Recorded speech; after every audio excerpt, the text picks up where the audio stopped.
if we like to know what the right framework for Europe is, for the economic policy is, we should do a look back in history why Europe was the most successful continent in the world in the last few hundred years.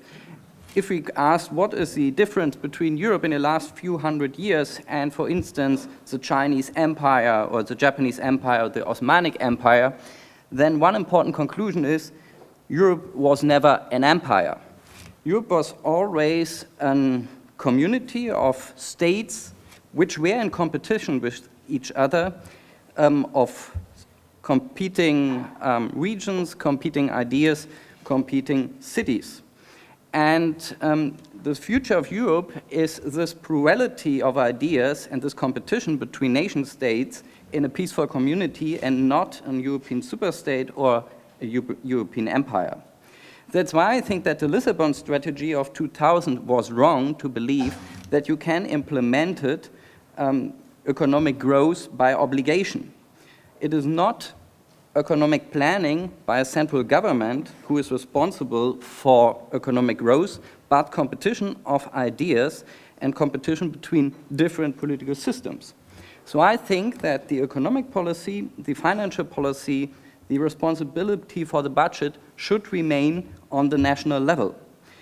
That it is possible to renew the economy and to improve your competitiveness on the national level shows the case of Great Britain and Germany.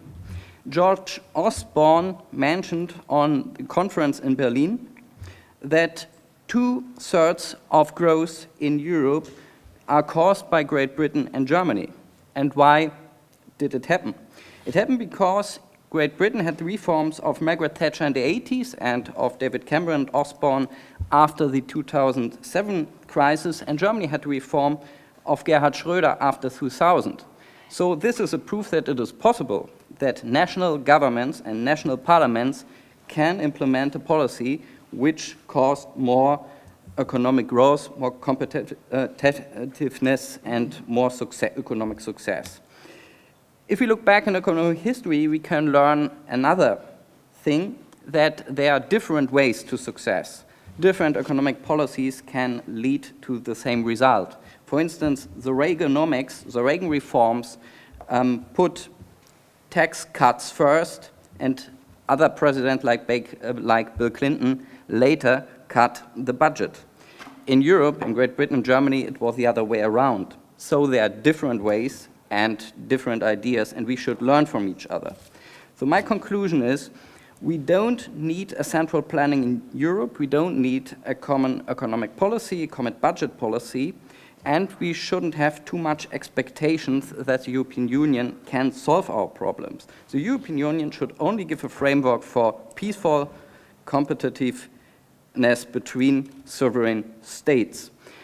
The recommendation to our citizens should be, don't blame Europe for bad services, high unemployment, and low economic growth.